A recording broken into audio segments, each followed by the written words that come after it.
Hello, everybody, and welcome to Theory Crafting, episode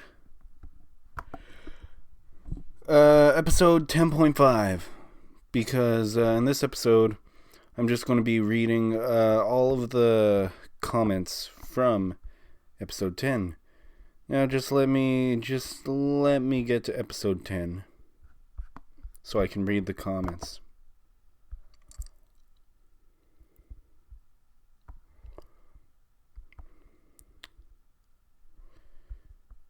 Here. Okay. So, I want to do this just so that I can address anything that I missed, because I probably missed a lot. So I'm just going to read both the comments I got. This should be a short one. Holly Onsama, again, from last episode, says, I thank you for reading my comment. It was a fun video. Spoiler, Spiritium and Adamas seem to be a huge part of the mystery in my opinion. Like I pointed out in my comment on the Haworthia theory crafting video, the Adamas could be the same as automatas. Organics automata. Okay, as automatas. Maybe I was pronouncing that wrong the whole time, but in Haworthia, there's this organics automata that is it's trying to make the world to bring the world down the right path. And Holly thinks that the Adamas could be the same as those. Programs becoming sentient and preserving the planet. I do think it is a game. I don't know about it being the same as Umineko. We obviously don't know the rules. However, both Higurashi and Umineko are the same setup, which is part of the When They Cry formula. Human culprit versus illusionary culprit. In Syconia, we have the prophecy as the illusionary culprit this time. I agree with you with the plant situation. I think Lilia or Koshka is much more likely to be a mole. Remember the ending bit, Jestress is after Koshka, so she needs to know her. Also, Chloe killing Lilia is suspect as well. I think Chloe and Gunhild would be too obvious. The narrator talking during the lecture was just world building and set up for the Tojiro and Sechat scene. I agree with that. I just found what the lecture. I found it really interesting, and I thought I'd bring it up. I like the world building. I guess I was the only one who felt that the Gauntlet Knights connected to the research groups were portrayed as apostles or prophets.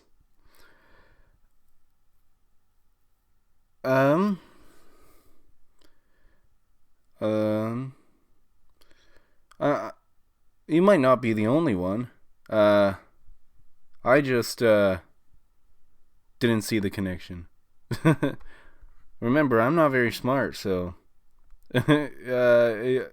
you could be 100% correct. I don't know about the prophet switching to Tojiro himself, but he will surely switch to another look in the future. However, I agree with you, it can also be that he isn't our opponent and Meow will be the actual opponent and we switch to another character like Jaden. I'm not sure if it'll be Jaden, because from what the end of Syconia suggested, it seems like Jaden is going to follow Meow everywhere. It seems like Jaden will, if Meow becomes the villain, then Jaden would be Meow's right-hand man. That's what I think. It might be another, because something that was in Higurashi, and maybe Gunhild could end up being the protagonist, like the main good guy.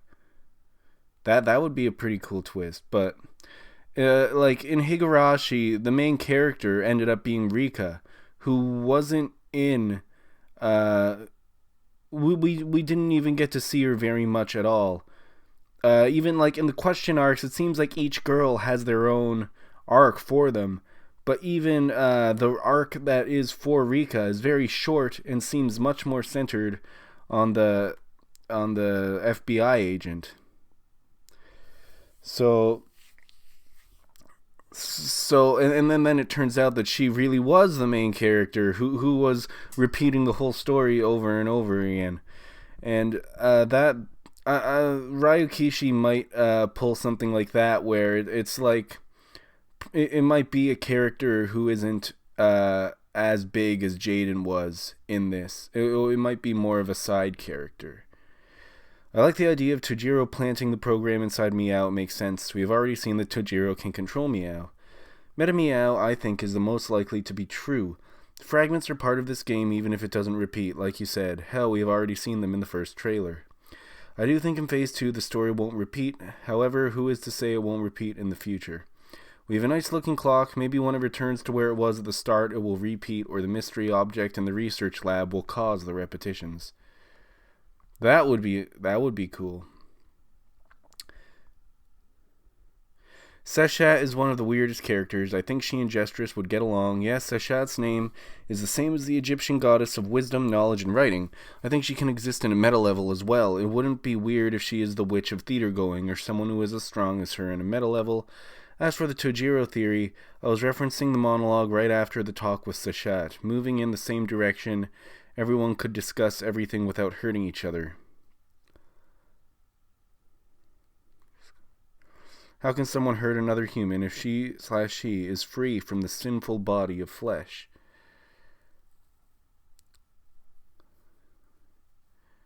Oh, that's a really cool way of thinking about it. I wouldn't have thought of that.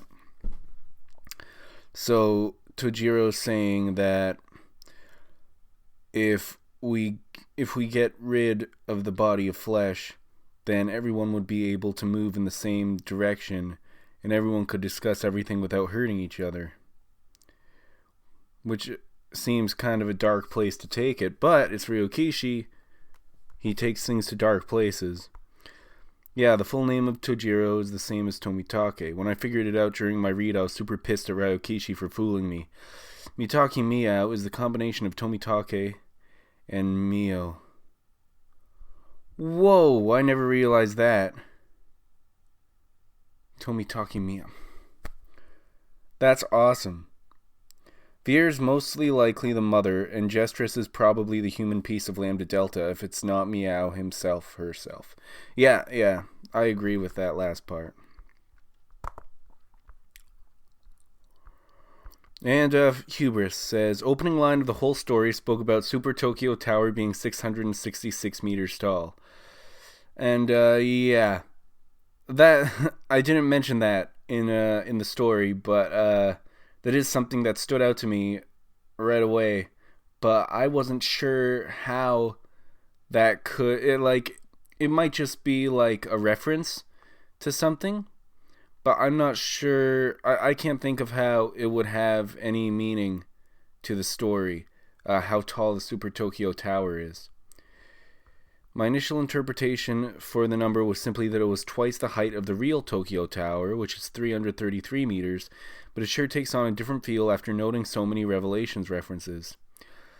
Yeah, that could... It might just be another, biblical reference from the Book of Revelations. That honestly... Because I'm not sure how the Super Tokyo Tower being 666 meters tall would affect the story, but it is a really good allusion to the Bible right out in the front, right, the first sentence of the whole story. And if that's what he was going for with that, then I think that that's really cool. I'm gonna give you a like, and I'm gonna give you a heart, and I'm gonna give you a heart. Awesome. So I can't I think this is a pretty good start. I'm just addressing anything that I may have gone wrong.